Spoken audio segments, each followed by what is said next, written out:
Olá, pessoal, que prazer estar aqui com vocês nessa preparação aí para o CFO. Para quem ainda não me conhece, eu me chamo Núbia de Paula e nós vamos estar juntos para esgotarmos o conteúdo de direito administrativo. Nós vamos traçar aí todos os pontos cobrados no seu edital, de modo que você esteja habilitado a responder todas as questões que forem cobradas de vocês. Perfeito? Vamos começar, então, pela noção geral do que vem a ser o direito administrativo. E, para entendermos o conceito, precisamos tratar inicialmente o seu surgimento. O direito administrativo, ele teve surgimento no Estado de Direito. Isso por quê? Porque antes do Estado de Direito, existiam os chamados Estados absolutistas. E no Estado absolutista, quem determinava a vontade era o rei. O rei era o representante de Deus na terra e o rei nunca errava. Por isso, durante o Estado absolutista, não tinha sentido ter o direito administrativo, porque não existia limite para a atuação do rei. Como o rei era o representante de Deus na terra, ele poderia exercer, ele poderia determinar o que lhe aprovesse, sem nenhum limite. Então, não havia legislação para condicionar, para limitar a vontade do rei. Só que o Estado absolutista, ele entrou em colapso e surgiu, então, o Estado de Direito. Por quê? Pensou-se, peraí, eu preciso limitar, sim, a vontade do monarca. Eu preciso criar leis para condicionar não só a vontade do particular, o atuar do particular, mas também o atuar do poder público representado pelos reis. E foi aí que surgiu o direito administrativo. Então, bora lá para a tela. Surgiu, então, no Estado de Direito, porque a partir do Estado de Direito surgiu, então, a necessidade de criação de leis para condicionarem a vontade e o atuar, não só do particular, mas também do poder público, através da administração pública.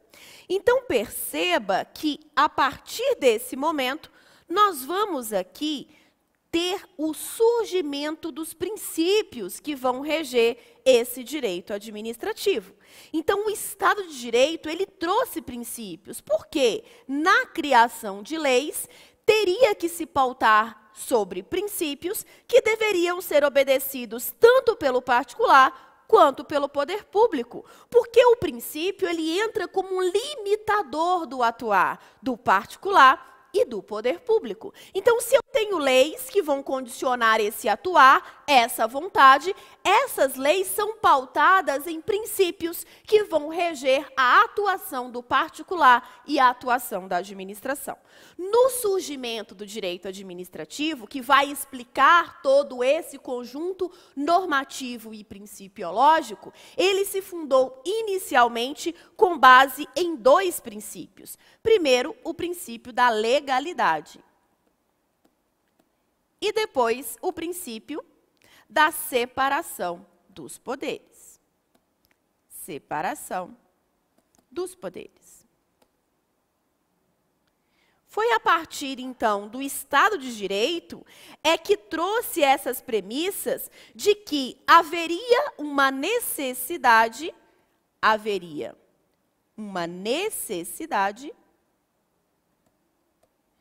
de um ramo do direito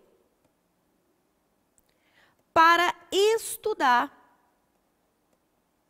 para explicar, para condicionar a limitação da administração pública sobre o particular. Então, eu precisaria de um ramo autônomo para dizer qual seria ou quais seriam os direitos e deveres da administração e os direitos e deveres do particular. A partir daí, então, é possível trazer um conceito do que vem a ser o direito administrativo. E para construirmos esse conceito, temos que passar pelos critérios que foram adotados a chegar ao conceito que nós adotamos hoje. Vários critérios foram adotados, tá? Critério do serviço público, critério daquilo que é a condicionante poder de império da administração. Mas aí, o que importa para a nossa prova? Saber qual o critério que nós adotamos hoje e qual o conceito que pode ser cobrado de você hoje na sua prova. E esse critério é o que nós chamamos de critério da administração pública, e eu vou explicar para vocês. Então, o critério adotado para conceituar o direito administrativo é o critério da administração pública.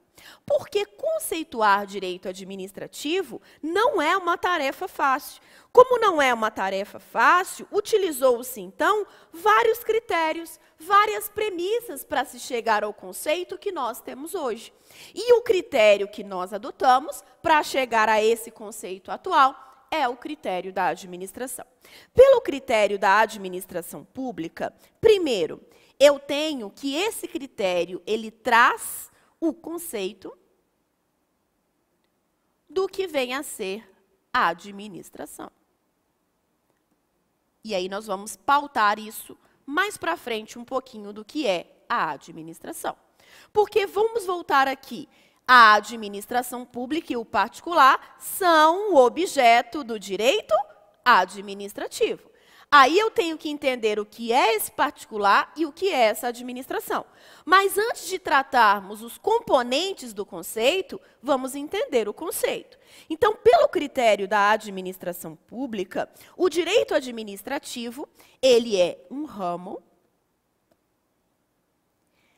autônomo que vai estudar as pessoas,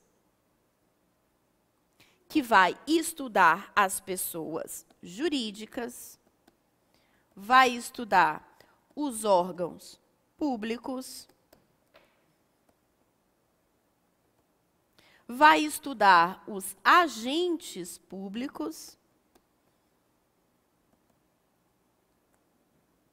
que exercem a função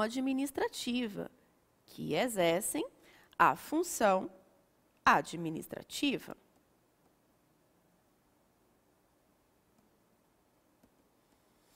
Confirmando aquilo que eu falei para vocês. Então, o objeto do direito administrativo, ele é a administração pública, através dos seus órgãos, através dos seus agentes, e todos aqueles que se relacionam com essa administração.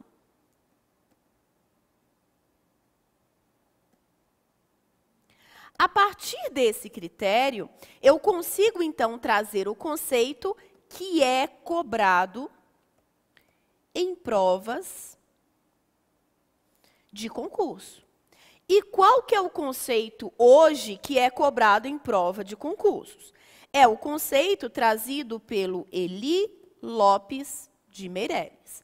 Para Eli Lopes de Meireles, o direito administrativo nada mais é do que o conjunto harmônico de princípios e normas que vão regular a atuação da administração pública para que ela possa atender ao interesse da coletividade. Porque não basta eu reger a administração, eu preciso entender qual que é o objetivo da administração pública. E o objetivo maior da administração, sem dúvida, é atender o interesse da coletividade, cumprindo concretamente a lei. Por quê? Porque um dos princípios que vão fundar o direito administrativo é o princípio da legalidade, que nós vamos ver daqui a pouco, que é um dos princípios expressos aí na Constituição. Então, o conceito que nós adotamos hoje é o conjunto harmônico de princípios e normas que vão reger a administração pública e, regendo a administração pública, que é tendente a realizar os fins desejados pelo Estado,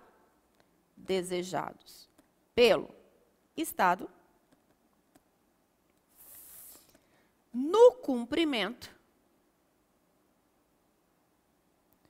fiel da lei.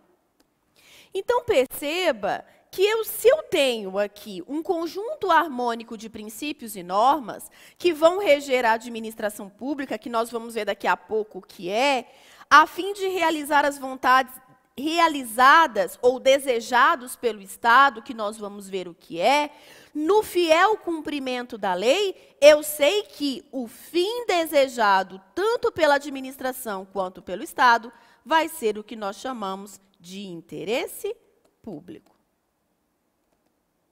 Então, na prova, o que você vai se preocupar? Primeiro, com o critério que nós adotamos, que é o critério da administração pública. Através desse critério, nós temos o conceito atual que é cobrado em prova. Então, o que vem a ser o direito administrativo? É o conjunto harmônico de princípios e normas que vão reger a atuação da administração pública, tendente a atender os fins desejados pelo Estado, que é o interesse público, no cumprimento fiel da lei.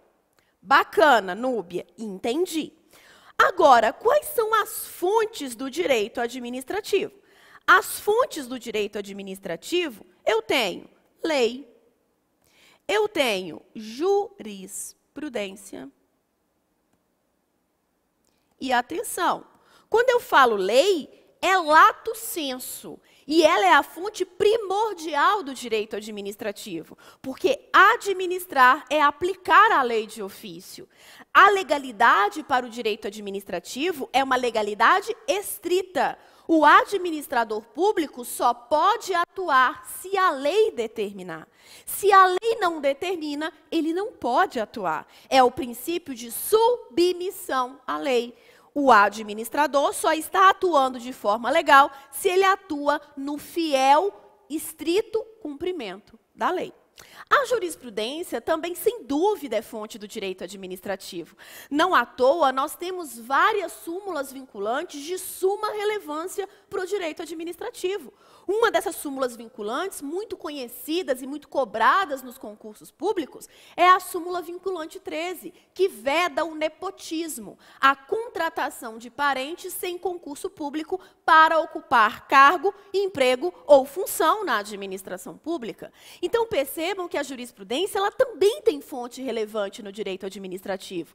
As súmulas vinculantes, as decisões com efeito de repercussão geral, tudo isso vai ter impacto no direito administrativo. Além da lei e da jurisprudência, eu também tenho a doutrina. Sério, Núbia, que a doutrina é fonte do direito administrativo? Sem dúvida. Há mais de 10 anos, os consórcios públicos não tinham uma lei específica. Não existia a Lei 11.107, que estabelece os consórcios públicos. Os consórcios públicos, eles eram regulados pela doutrina, eminentemente doutrinário.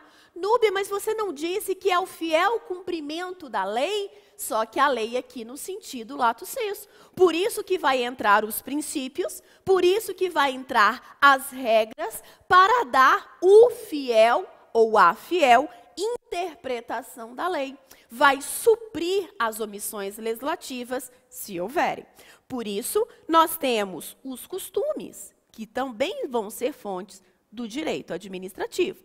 Mas muita atenção, os costumes conforme a lei. Até porque, não só no direito administrativo, no próprio direito privado, os costumes contra a legem não podem ser tidos como fonte do direito. No direito administrativo, de igual forma. Os costumes são fonte do direito administrativo? Sim, desde que estejam conforme a lei.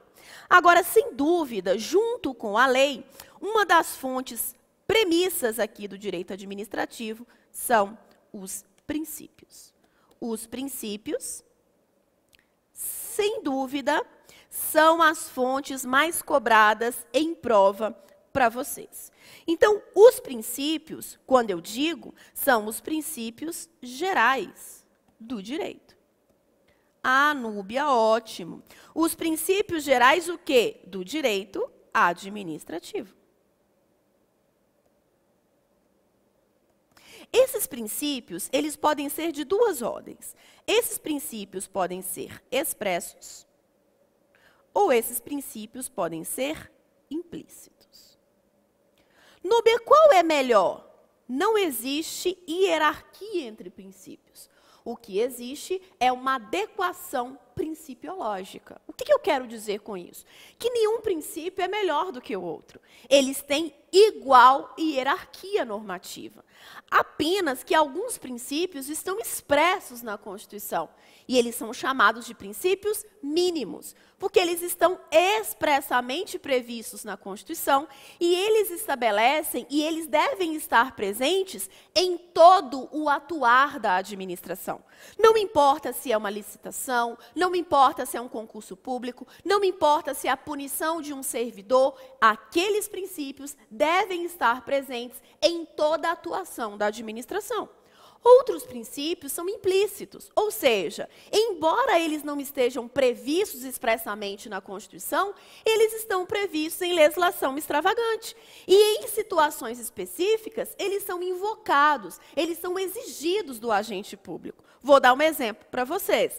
Na licitação, julgamento objetivo. É um princípio específico da licitação. No serviço público, princípio da continuidade. É um princípio específico do serviço público. Então, perceba que quando eu coloco os princípios implícitos, eles também têm que ser respeitados dentro de uma situação específica. Os princípios expressos, eles também são chamados de princípios mínimos, que são aqueles que a administração deve se pautar em todos os atos praticados. Ao longo do nosso estudo, nós vamos ver muitos princípios implícitos, ok? Então, agora, ele não é o nosso foco. O nosso foco, de acordo com a cobrança na prova de vocês, são os princípios expressos. Porque os princípios implícitos, à medida que a gente for estudando alguns conteúdos, nós vamos estudando aqueles principais, aqueles que são cobrados em prova. Vou dar um outro exemplo para vocês.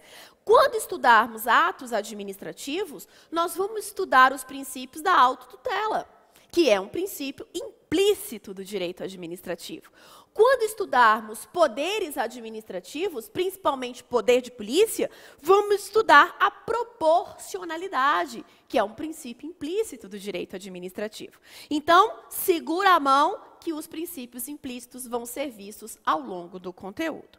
Por ora, nós vamos focar, então, nos princípios do direito administrativo e os princípios que sejam expressos. Só que antes de irmos aos princípios expressos, vamos ao conceito. O que é um princípio, Núbia? Porque você disse que ele é uma fonte do direito administrativo. Se ele é uma fonte, o que ele é?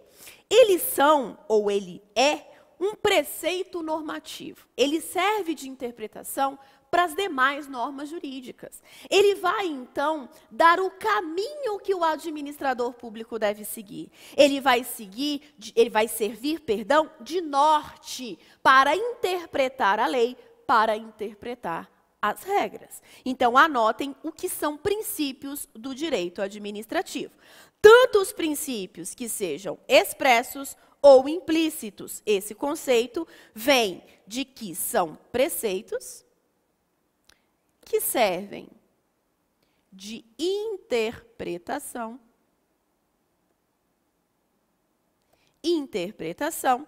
das demais normas jurídicas. Núbia, bacana você colocar isso aí. Mas o que significa que ele serve de interpretação? Quando eu digo que ele serve de interpretação, é que ele vai apontar o caminho, ou os caminhos,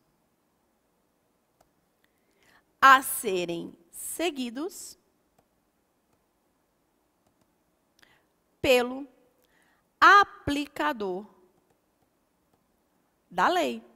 Olha que maravilhoso. Quem que aplica a lei? Em regra, o executivo. O legislativo edita, o executivo aplica, o judiciário vai o quê? Dar o limite da legalidade e ilegalidade daquele ato, daquela aplicação.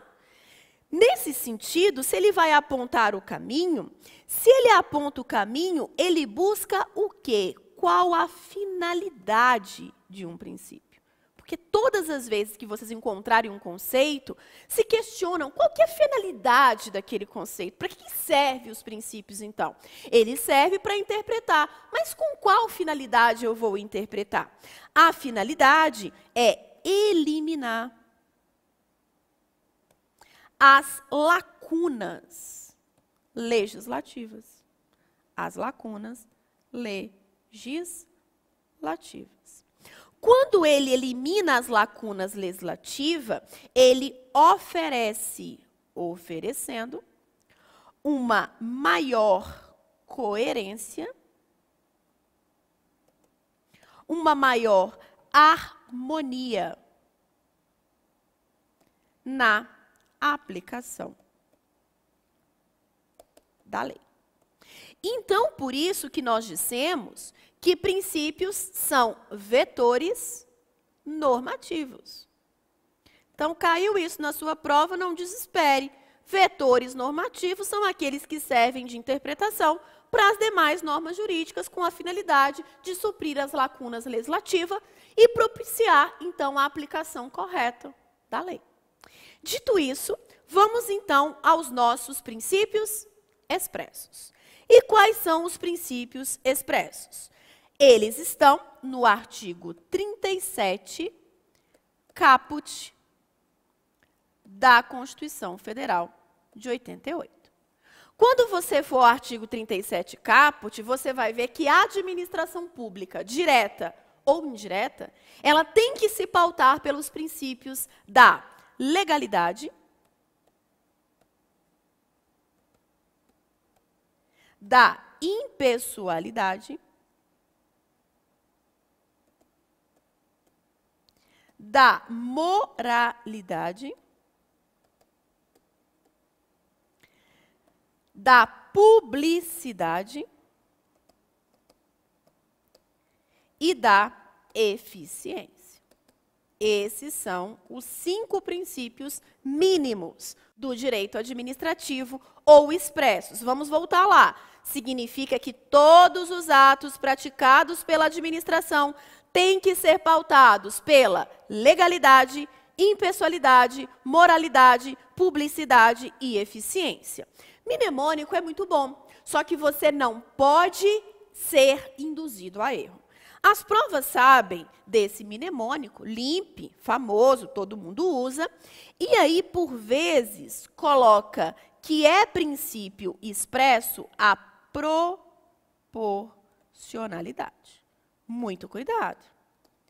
A proporcionalidade é princípio do direito administrativo? Sem dúvida. Só que a proporcionalidade é um princípio implícito, não é um princípio expresso ou mínimo. Então, o P não significa proporcionalidade, e sim publicidade. Então, muita atenção a isso, por quê? Porque são princípios que a administração vai se pautar em todo e qualquer ato. Dito isso, vamos ao primeiro princípio, que é o princípio da legalidade. O princípio da legalidade, ele vem expresso aí na Constituição em vários momentos. Artigo 150, artigo 5º, a legalidade é trazida na Constituição em vários momentos. Agora, o que eu preciso entender? A diferença da legalidade para o direito público e da legalidade para o direito privado. Tanto o direito privado quanto o direito público tem que se pautar pelo princípio da legalidade. Bacana. Mas o que é se pautar pela legalidade lá no direito civil? E o que é se pautar pela legalidade aqui no direito administrativo? Então, essa é a primeira premissa. Entender a legalidade, que ela é diferente para o direito privado e para o direito público. Para o direito privado, tenho certeza que vocês vão se lembrar que lá o particular pode fazer tudo, desde que não seja contrário à lei. Então, ao particular é permitido toda a atuação, desde que a lei não proíba. Então, se a lei não proíbe, é permitido. É o preceito amplo da legalidade. Então, o particular não contraria a lei e não contraria a lei se a lei não proíbe. Bacana. Por isso, no direito privado, a gente tem o critério de não contradição à lei. Se o particular não contraria a lei, a atuação dele é legal. O que a lei não proíbe é permitido. Todo mundo já ouviu isso. Então, no direito privado, eu tenho o preceito amplo da legalidade. A legalidade no seu aspecto amplo. Ou a relação, ou o critério de não contradição à lei. Como assim, Núbia, não contradição à lei? Significa que o particular pode fazer tudo que a lei não proíba. É o que nós temos, a premissa maior. O que não é proibido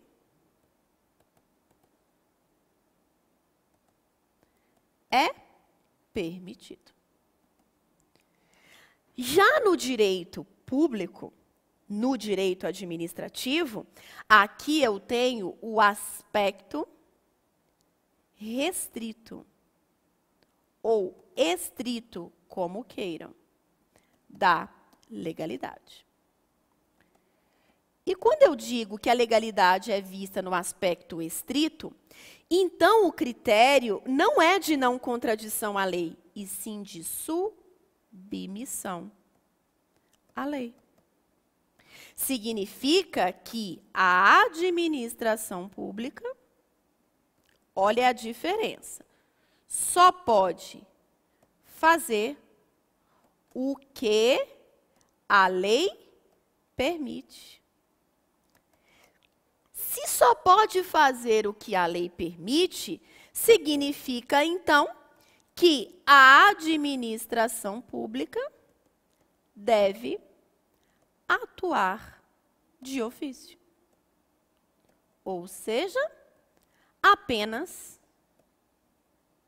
diante permissivo de lei. Apenas quando a lei autoriza. Núbia, mas e se a lei for silente? Porque no direito privado a gente tem. O silêncio importa a anuência desde que a lei, desde que os costumes não diga expressamente o contrário. Aqui no direito administrativo, silêncio é nada, meus senhores. Silêncio não importa a anuência no direito administrativo. Silêncio importa que você não pode atuar. Porque se você só pode atuar se a lei diz quando pode, como pode e de que forma pode, significa, então, que o seu ato não é permitido. Por isso que a gente tem um jargão que diz que administrar é aplicar a lei de ofício. Administrar é aplicar a lei de ofício porque a legalidade que nós estamos falando aqui é a legalidade restrita à previsão legal. Nossa, Núbia, não entendi, não. Vou te dar um exemplo. Será que a administração pública pode intervir na propriedade e desapropriar quando ela quiser, do jeito que ela quiser, vai publicar o ato no prazo que ela quiser? Não. A lei vai estabelecer o objeto, a forma, a finalidade, a competência e o motivo para que esse ato administrativo seja praticado. Então, a lei estabelece os limites. A lei vai dizer, escuta aqui, administrador, você só pode atuar da forma, com o objeto, com a finalidade, com a competência e quando eu autorizar. Significa, então, para fecharmos o princípio da legalidade, que eu não posso confundir legalidade com arbitrariedade. Vamos lá. Arbitrariedade é aquilo que é contrário à lei. Então, legalidade conforme a lei. Concordam comigo? Legalidade conforme a lei. Arbitrariedade contrário à lei. Núbia, mas eu tenho uma dúvida. Qual a diferença entre arbitrariedade e discricionariedade? Aí que vem o pulo do gato, para a gente finalizar esse bloco. A arbitrariedade é contrário à lei. A discricionariedade é a atuação nos limites da lei. Apenas que a discricionariedade é quando a própria lei, ela te dá uma margem de liberdade. E ela fala, escuta aqui, Pedro, você pode escolher, tá? Você vai fundamentar, claro, porque todo ato administrativo tem que ser fundamentado, e você vai fundamentar entre A, B ou C. Vou dar um exemplo mais concreto. Lá na Lei 8.112, por exemplo, está prevista uma determinada conduta como infração funcional. Aí, um determinado servidor pratica aquela violação e ele está sujeito a uma sanção. Quando eu vou na lei, a lei diz, olha, administrador, se o servidor incidiu nessa infração funcional, você pode puni-lo de 30 a 90 dias. Olha, 30, mínimo, máximo 90. Entre 30 e 90, eu tenho diversas punições. Se eu punir com 30, é legal. Se eu punir com 90, é legal. Se eu punir com 60, é legal. Mas por que eu posso escolher entre 30 e 90? Porque esse ato está previsto na lei como discricionário. O legislador me deu uma oportunidade de escolha, porque nem sempre ele faz isso. Às vezes o ato é vinculado, é taxativo, e ele não me dá escolha. Outras vezes ele me dá escolha. Mas perceba, a discricionariedade é nos limites da lei. Se eu tenho de 30 até 90, se eu aplico 60 e fundamento, e está correto, está legítimo o meu fundamento, o ato é perfeito. Agora, se eu falo assim, quer saber? Não gosto dessa pessoa, pessoa horrível, vou punir com 120 dias. Espera aí, aonde que está 120 na lei? Ao punir com 120, eu estou praticando uma conduta arbitrária. Ao punir com 60, uma conduta discricionária, porque a lei me permitiu. Agora, se a lei fala, Núbia, praticou ato X, é 10, o ato é vinculado. Eu não tenho opção. Aí não tem discricionariedade. Então, muito cuidado. A arbitrariedade é fora dos limites da lei. Todo ato é arbitrário se ele não respeita o que determina a lei. Dito isso, o próximo bloco nós vamos continuar nos princípios expressos com o princípio da impessoalidade. Volto já.